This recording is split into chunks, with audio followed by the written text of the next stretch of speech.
Good morning everyone, welcome to knowledge account. আমরা দেখব 26 March 2026-এর important current affairs, তার সাথে সাথে রিলেটেড স্ট্র্যাটেজিকে।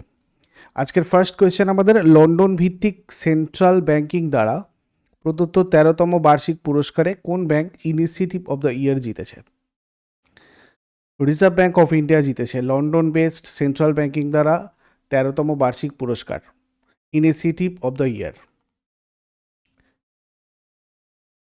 ডিজিটাল আর্থিক লেনদেনে সাইবার জালিয়াতি রুখতে অভিনব .bank.in ডোমেন লঞ্চ করার জন্য এই সম্মান দেওয়া হয়েছে আরবিআইকে। এই প্রকল্পটা ভারত সরকার, নিক্সি, আইডি, আরবিটি এবং বিভিন্ন ব্যাংকের যৌথ অংশগ্রহণে বাস্তবায়িত হয়েছে। পেমেন্ট সিস্টেম ব্রে-বি এর জন্য স্বীকৃত হয়েছে কলম্বিয়ার central bank. National bank of Ethiopia wholesale payment service উন্নয়নের জন্য পুরস্কৃত হয়েছে। Bank of Namibia artificial intelligence উদ্যোগের জন্য পুরস্কার পেয়েছে। .bank.in ডোমেন, এই নিরাপদ ডোমেনটা ফেব্রুয়ারি 2025-এ প্রথম চালু করা হয়। শুধুমাত্র রিজার্ভ ব্যাংক অফ ইন্ডিয়া থেকে লাইসেন্সপ্রাপ্ত ব্যাংকগুলোই এই ডোমেনটা ব্যবহার করার অনুমতি পায়। ভারত বিশ্বের প্রথম দেশ হিসাবে পুরো ব্যাংকিং ব্যবস্থার জন্য একটা বাধ্যতামূলক এবং একচেটিয়া ইন্টারনেট ডোমেন, সিকিউর ডোমেন চালু করেছে। আরবিআই এই ডোমেনটা চালু করার জন্য আইডিআরবিটি অর্থাৎ institute for development and research in banking টেকনোলজিকে একমাত্র রেজিস্ট্রার হিসেবে নিযুক্ত করেছে। সমস্ত ব্যাংকের নেট ব্যাংকিং ওয়েবসাইটগুলোতে 31 অক্টোবর 2025-এর মধ্যে এই ডোমেনে স্থানান্তরিত করা বাধ্যতামূলক করা হয়েছিল। হিলটন ইয়াং কমিশনের সুপারিশের ভিত্তিতে আমরা জানি আরবিআই প্রতিষ্ঠিত হয়। রিজার্ভ ব্যাংক অফ ইন্ডিয়া সম্পর্কে একবার দেখে নিই, আমরা রিভিশন করে নিই। Reserve bank of India act 1934 অনুযায়ী এই ব্যাংকের কার্যক্রমের শুরু হয় এবং আরবিআই তার কাজ শুরু করে 1 এপ্রিল 1935-এ। প্রথম গভর্নর ছিলেন স্যার অসবর্ন স্মিথ, আরবিআইয়ের গভর্নর, যিনি একজন নন ইন্ডিয়ান গভর্নর ছিলেন। আর প্রথম ভারতীয় গভর্নর ছিলেন স্যার সিডি দেশমুখ, 11 আগস্ট 1943-তে কার্যভার গ্রহণ করেছিলেন। বার্মার কেন্দ্রীয় ব্যাংক হিসাবে 1937-এ ভারত থেকে আলাদা হলেও বার্মা 1948 সালের এপ্রিল পর্যন্ত আরবিআই সেখানকার কেন্দ্রীয় ব্যাংক হিসেবে কাজ করেছিল। ভারত বিভাজনের পর 1948 সালের জুন মাস পর্যন্ত রিজার্ভ ব্যাংক অফ ইন্ডিয়া পাকিস্তানের কেন্দ্রীয় ব্যাংক হিসেবে দায়িত্ব পালন করেছিল। শুরুতে শেয়ার হোল্ডারদের ব্যাংক হিসাবে প্রতিষ্ঠিত হলেও 1 জানুয়ারি 1949-এ আরবিআইকে জাতীয়করণ করা হয়। 1937 সালে আরবিআই এর সদর দপ্তর স্থায়ীভাবে কলকাতা থেকে মুম্বাইয়ে স্থানান্তরিত হয়েছিল। এইভাবে তোমরা প্রতিদিনের কারেন্ট অ্যাফেয়ার্স এবং তার সাথে রিলেটেড যা যা আলোচনা হয় সমস্তটা প্রত্যেক মাসের মান্থলি পিডিএফ A4 সাইজে নলেজ অ্যাকাউন্ট অফিসিয়াল অ্যাপের ইবুক সেকশন থেকে পাবে। পুরো বছরের পিডিএফ আর টেস্ট সিরিজ একসাথে এনরোল করতে চাইলে তোমরা কোর্স সেকশানে ভিজিট করতে পারো, যেখানে তোমাদের আরও অন্যান্য পরীক্ষার জন্য কোর্সেস চলছে। যারা যারা এসএসসি, রেলওয়ে, WBCS এগুলোর জন্য প্রিপারেশন নেবে একসাথে ভাবছো, তারা এই জেনারেল কম্বাইন্ড ব্যাচটাতে আসতে পারো। এখানে তোমাদের সমস্ত সাবজেক্ট ধরে ধরে চ্যাপ্টার ওয়াইজ ক্লাস চলছে, যেটা থেকে সমস্ত এক্সামের কভারেজ, প্রি-ওয়াই-কিউ এগুলো সব পাবে তোমরা। এছাড়াও স্পেসিফিকভাবে রেলওয়ের batch, KP constable main, WPP, কেপির নতুন ফাউন্ডেশন ব্যাচ, আপার প্রাইমারি, এছাড়াও আরও অন্যান্য exam specific, subject specific batches রয়েছে নলেজ অ্যাকাউন্ট অফিসিয়াল অ্যাপে, তোমরা চেক আউট করো। এখানে তোমাদের ফোন নাম্বার রয়েছে, হেল্পলাইন নাম্বার, তোমাদের কিছু জিজ্ঞাসা করার থাকলে সরাসরি আমাদের সাথে কথা বলতে পারো।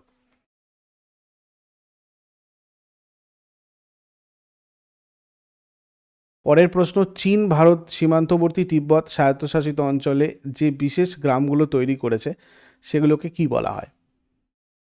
এগুলোকে বলা হয় শাওকাং ভিলেজ। শাওকাং শব্দের অর্থ হচ্ছে পরিমিত, সমৃদ্ধ বা সচ্ছল। চীন প্রকৃত নিয়ন্ত্রণ রেখা বরাবর মোট 628টা এই ধরনের গ্রাম তৈরি করেছে, যার মধ্যে 72% ভারতের উত্তর পূর্ব সীমান্তের কাছে অবস্থিত। এই গ্রামগুলোর মধ্যে 90% গ্রামই ভারতের অরুণাচল প্রদেশের সীমান্তের কাছে নির্মাণ করা হয়েছে। এগুলো মূলত ডুয়াল ইউজ বা দ্বৈত ব্যবহারযোগ্য গ্রাম, যেটা বেসামরিক বসবাসের পাশাপাশি সামরিক কাজেও ব্যবহৃত হয়। লেফটেন্যান্ট জেনারেল রাজীব ঘাই গুয়াহাটিতে অনুষ্ঠিত আসাম রাইফেলস ইউএসআই সেমিনারে এই তথ্য প্রদান করেছেন। 2026 সালের 25শে মার্চ রয়্যাল চ্যালেঞ্জার্স বেঙ্গালুরু কত টাকায় বিক্রি হওয়ার কথা ঘোষণা করেছে? 16,660 কোটি টাকা।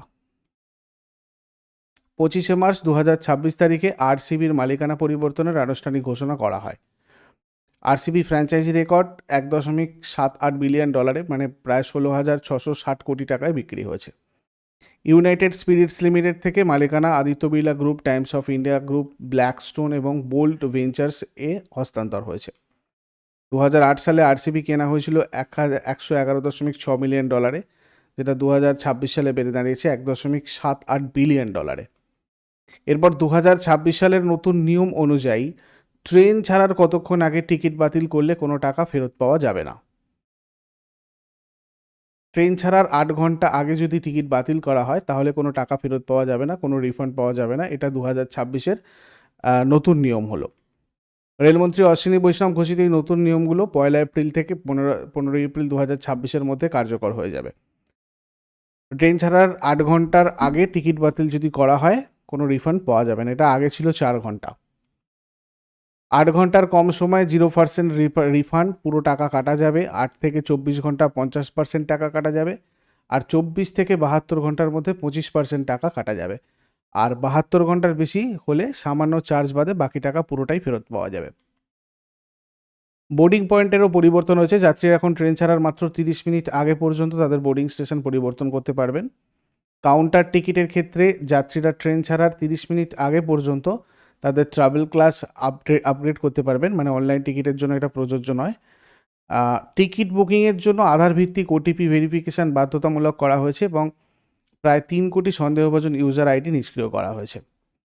তৎকাল বুকিং শুরু হওয়ার প্রথম 30 মিনিট কোনো এজেন্ট টিকিট বুক করতে পারবে না। এরপর 2026 সালে নয়াদিল্লিতে অনুষ্ঠিত ব্রিক্স সিসিআই উই সামিটে কাকে ওমেন এম্পাওয়ারমেন্ট ট্রেল ব্লেজার অ্যাওয়ার্ডে ভূষিত করা হয়েছে?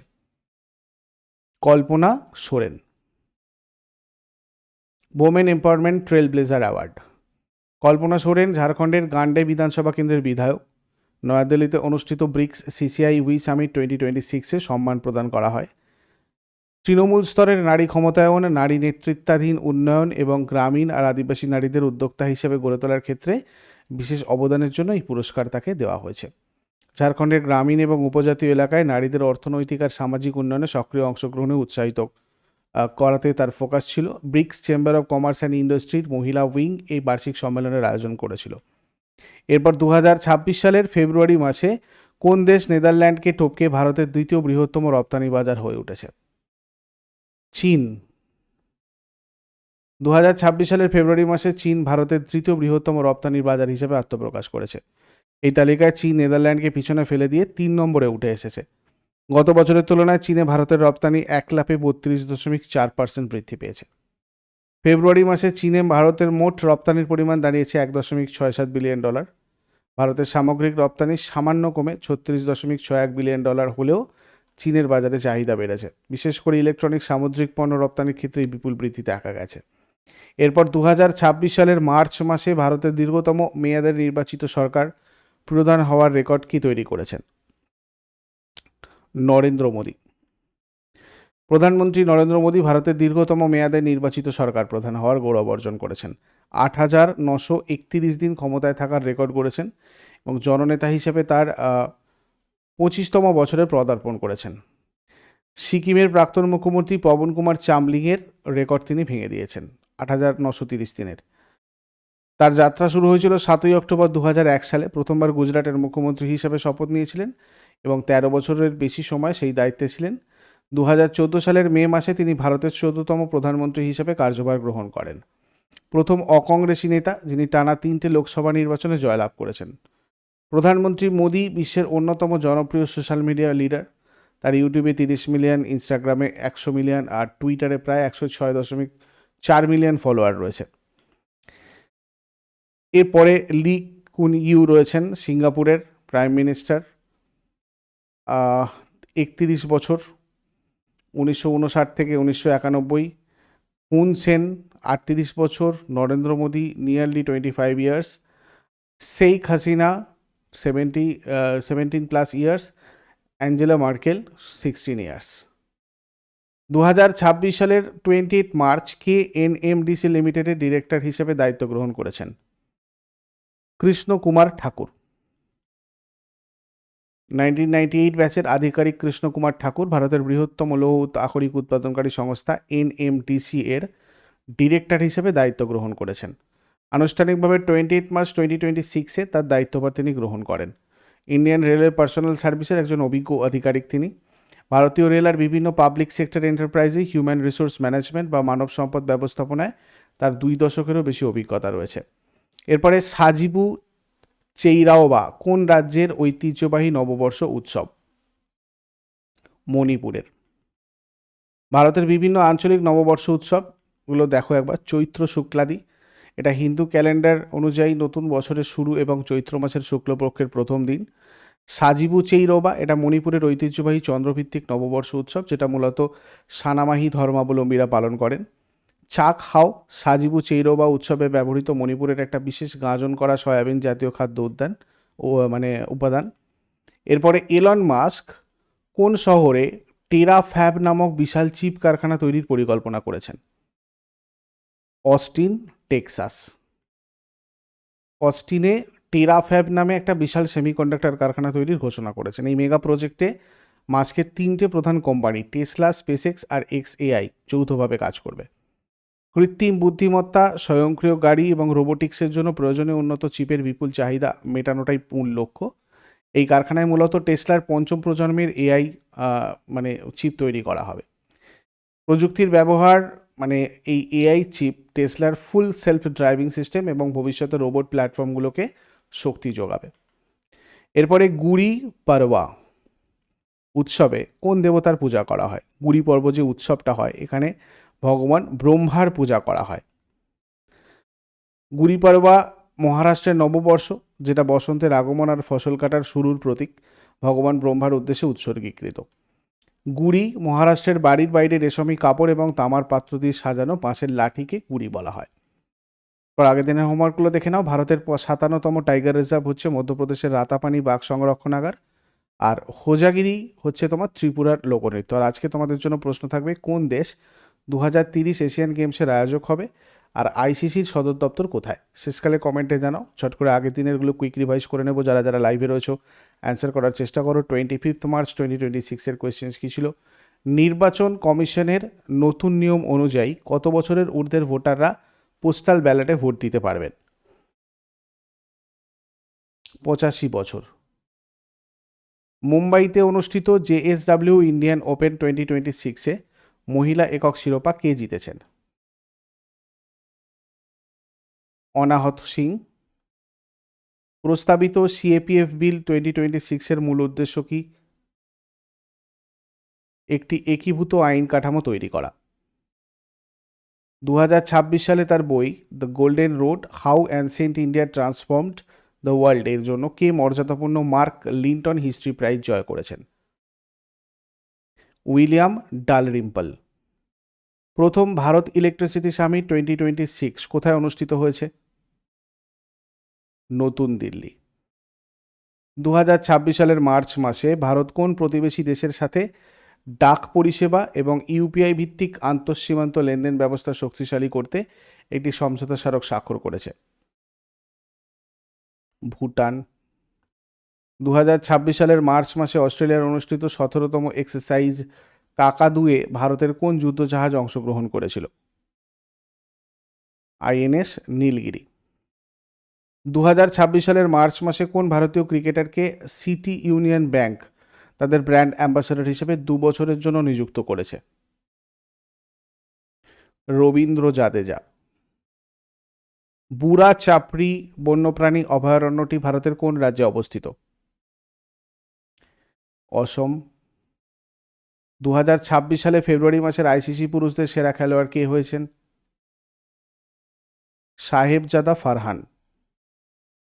2026 সালে ফেব্রুয়ারি মাসের আইসিসি সেরা মহিলা খেলোয়াড় কে হয়েছেন? অরুন্ধতী রেড্ডি। সম্প্রতি জাপান কোন দ্বীপের কাছে সমুদ্রের তলদেশে বিশাল রেয়ার আর্থ ভান্ডার আবিষ্কার করেছে? মিনামিতোরিশিমা দ্বীপ। এগুলো ছিল আগের দিনের কোয়েশ্চেন্স। ইউজফুল বলে মনে হলে অবশ্যই লাইক করো, কমেন্ট করে ফিডব্যাক জানাও। আর প্রতিদিন সকাল 6টার সময় ডেলি কারেন্ট অ্যাফেয়ার্সের আপডেটের জন্য নলেজ অ্যাকাউন্টকে সাবস্ক্রাইব করে বেল আইকন প্রেস করে অলে ক্লিক করে রাখো। Thank you so much, take care, have a great day.